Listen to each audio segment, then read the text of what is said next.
नमस्कार, मैं हूं अंकुर और आप देख रहे हैं सत्य हिंदी। एक नजर अब तक की सुर्खियों पर।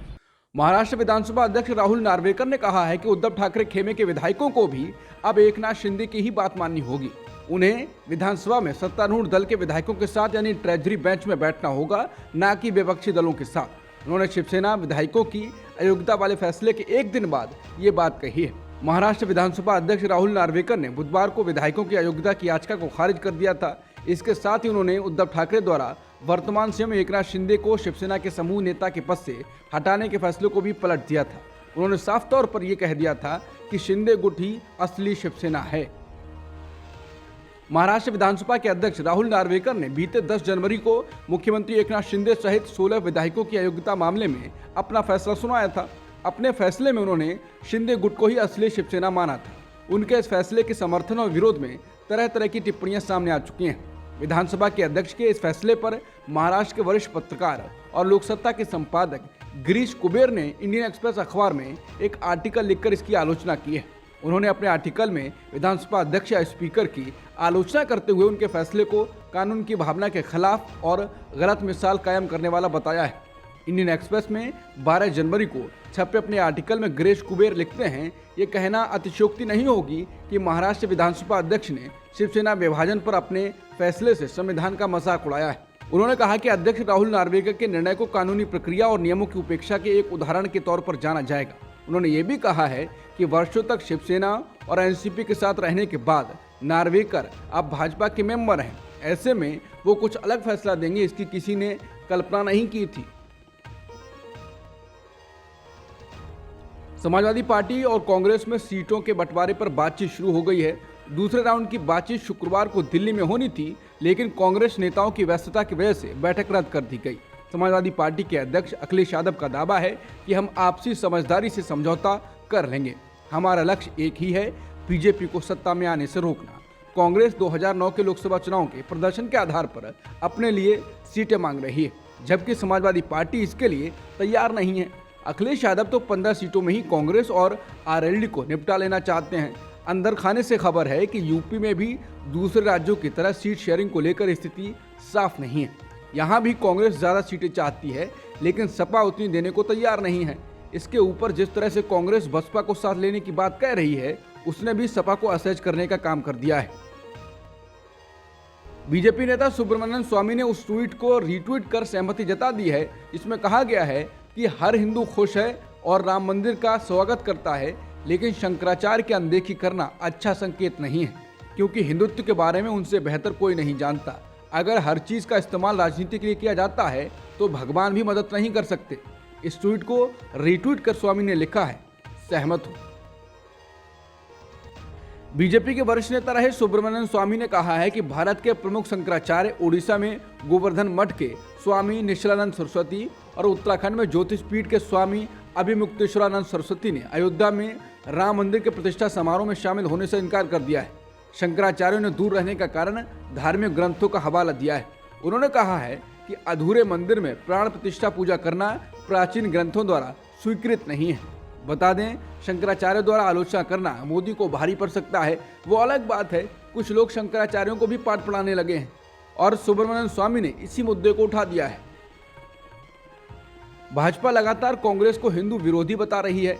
इसी दावे का मुकाबला करने के लिए वरिष्ठ कांग्रेस नेता शशि थरूर ने 12 जनवरी को रामकृष्ण मिशन में सोनिया गांधी द्वारा 2 दशक पहले दिए गए एक भाषण को साझा किया है, जिसमें इस बात पर जोर दिया गया है कि कैसे हिंदू उदार विचारों ने भारत की धर्मनिरपेक्ष पहचान में योगदान दिया।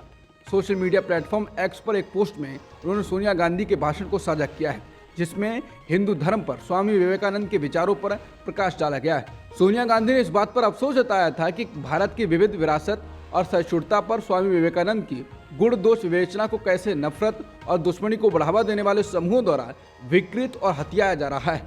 सोनिया गांधी के भाषण को ट्वीट कर थरूर ने लिखा है, आज स्वामी विवेकानंद की शिक्षाओं के बारे में अधिक प्रभावी संदेश की कल्पना करना कठिन है और ये याद करना अच्छा है कि कांग्रेस की हिंदू उदारवाद के साथ पहचान पिछले 10 वर्षों की घटनाओं की प्रतिक्रिया नहीं है, बल्कि एक लंबे समय से चली आ रही धारणा है।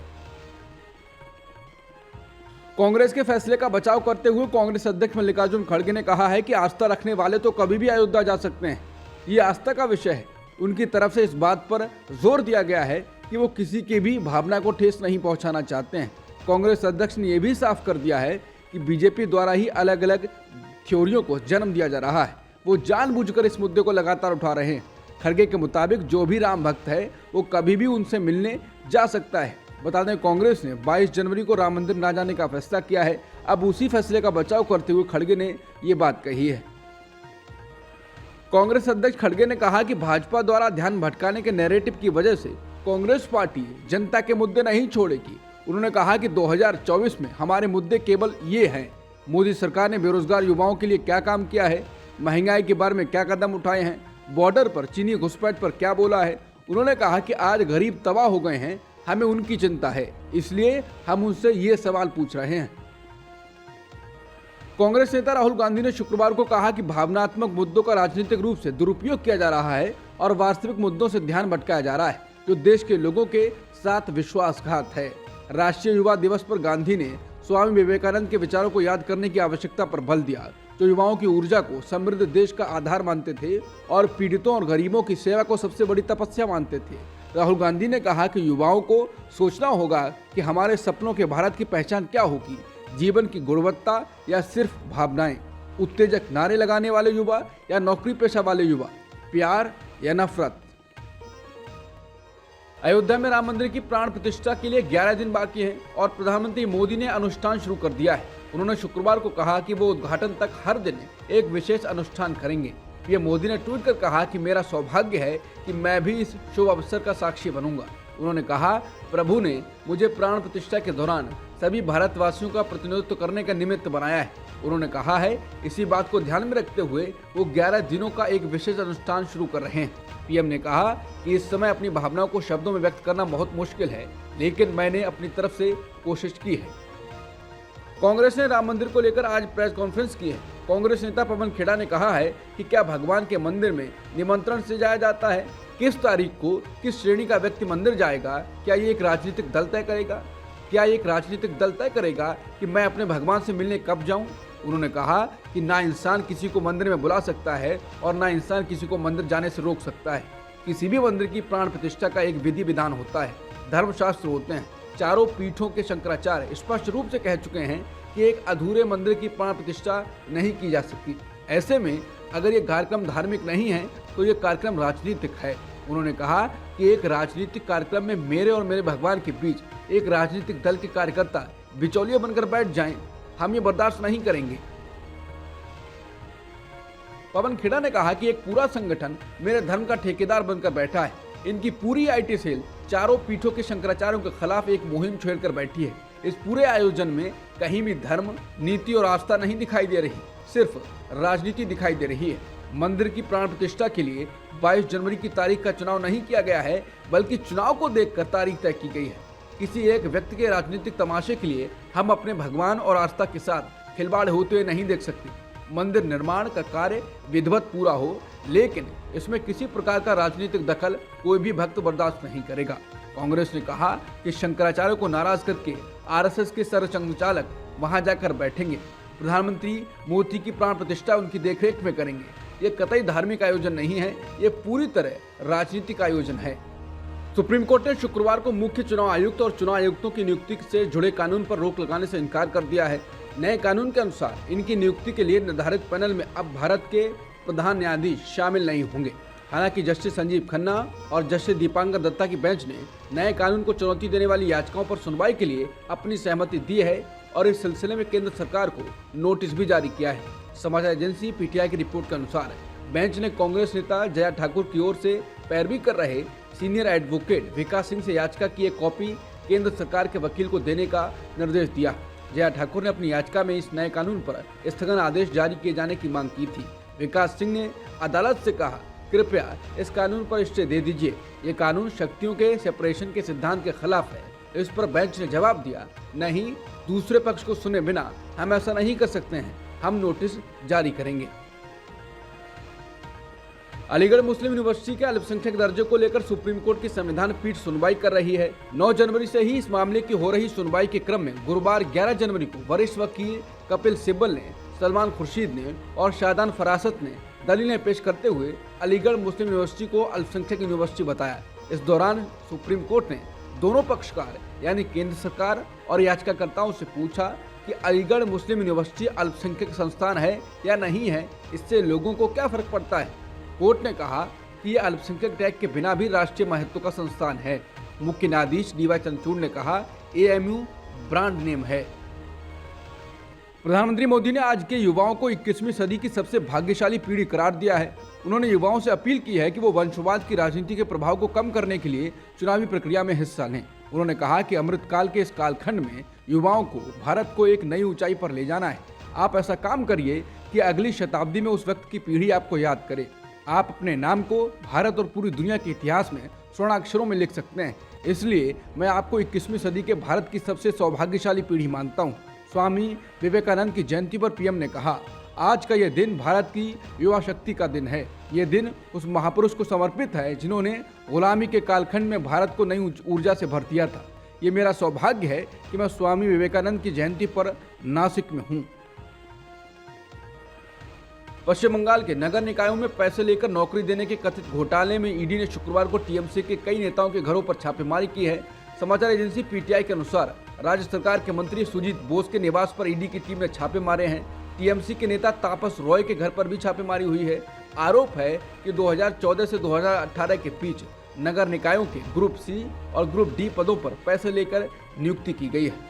डीआरडीओ ने नई पीढ़ी की आकाश मिसाइल का शुक्रवार को सफलतापूर्वक परीक्षण किया है। ओडिशा में चांदीपुर स्थित इंटीग्रेटेड टेस्ट रेंज से इसे सुबह 10 बजे प्रक्षेपित किया गया। परीक्षण के कुछ पल ही बाद इस मिसाइल ने अपने लक्ष्य को सफलतापूर्वक भेद दिया। रक्षा मंत्री राजनाथ सिंह ने मिसाइल के सफल परीक्षण पर डीआरडीओ, इंडियन एयरफोर्स और इसमें सहयोग करने वाले पीएसयू को बधाई दी है। उन्होंने कहा, इस आकाश मिसाइल की नई पीढ़ी के सफल विकास से देश की रक्षा क्षमता और मजबूत होगी। एक्टर पंकज त्रिपाठी ने चुनाव आयोग के नेशनल आइकन के पद से इस्तीफा दे दिया है। चुनाव आयोग ने कहा है कि एक्टर ने अपनी रजामंदी से ये पद छोड़ा है। दरअसल चुनाव आयोग लोगों को मतदान के लिए जागरूक करने के लिए सिनेमा के मशहूर सेलिब्रिटीज को नेशनल आइकन या ब्रांड एम्बेसडर के तौर पर अपॉइंट करता है। ऐसे में पंकज त्रिपाठी को अक्टूबर 2022 में नेशनल आइकन के रूप में चुना गया था। इलेक्शन कमीशन के ट्वीट को देखकर ऐसा कहा जा रहा है कि मैं अटल हूं की वजह से उन्होंने ये पद छोड़ दिया है। इन दिनों एक्टर अपनी आने वाली फिल्म के प्रमोशन में बिजी चल रहे हैं। फिल्म में एक्टर पूर्व प्रधानमंत्री अटल बिहारी वाजपेयी के किरदार में नजर आने वाले हैं। उनकी फिल्म पूर्व प्रधानमंत्री की बायोपिक है। आज शेयर बाजार में जबरदस्त तेजी देखने को मिली है। इस तेजी के बाद सेंसेक्स और निफ्टी नए रिकॉर्ड पर बंद हुए हैं। आईटी सेक्टर की कंपनियों द्वारा जारी तिमाही रिपोर्ट के बाद आज आईटी शेयर में जबरदस्त खरीदारी देखने को मिली। इस तेजी के बाद बाजार अपने उच्चतम स्तर पर बंद हुआ है। सेंसेक्स 847.27 अंक उछलकर रिकॉर्ड 72,568 पर बंद हुआ। निफ्टी 247 अंक चढ़कर 21,894 के नए स्तर पर बंद हुआ। इससे पहले दिन के अंत में 30 शेयरों वाला सेंसेक्स 999.78 अंक उछलकर 72,720.96 के नए रिकॉर्ड पर पहुंच गया था। दक्षिण अफ्रीका ने इजराइल के खिलाफ मुकदमा किया है, जिसकी आज फिर से सुनवाई इंटरनेशनल कोर्ट ऑफ जस्टिस में हुई। आज इजराइल ने अपना पक्ष रखा और मांग की कि वो दक्षिण अफ्रीका के लाए गए मुकदमे को खारिज कर दे। बता दें, इस मुकदमे में दक्षिण अफ्रीका ने इजराइल पर आरोप लगाया है कि वो गजा में फिलिस्तीनी लोगों का नरसंहार कर रहा है, जिस पर इजरायली विदेश मंत्रालय के सलाहकार त्याल बेकर ने आईसीजे से कहा है कि इस मामले में दक्षिण अफ्रीका ने एक बेहद विकृत तथ्यात्मक और कानूनी तस्वीर पेश की है। उन्होंने कहा है कि दक्षिण अफ्रीका की मांग का मतलब है कि इजराइल अपनी रक्षा ही नहीं कर सके।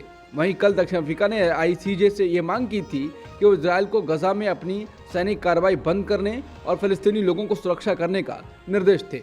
बता दें, संयुक्त राष्ट्र की सबसे बड़ी अदालत में इजराइल के खिलाफ चल रहे इस मुकदमे की सुनवाई का आज दूसरा और आखिरी दिन है। अब देखना होगा कि अदालत क्या आदेश देती है। लाल सागर से गुजरने वाले जहाजों को निशाना बना रहे यूती विद्रोहियों के यमन स्थित ठिकानों पर अमेरिका और ब्रिटेन ने थोड़ी देर पहले हमले शुरू कर दिए हैं। उन्होंने यमन में हूती विद्रोहियों से जुड़ी जगहों को निशाना बनाया है। बता दें, ईरान समर्थित हूती विद्रोहियों द्वारा पिछले साल के अंत में लाल सागर में अंतर्राष्ट्रीय शिपिंग को निशाना बनाना शुरू करने के बाद से यह पहला हमला है।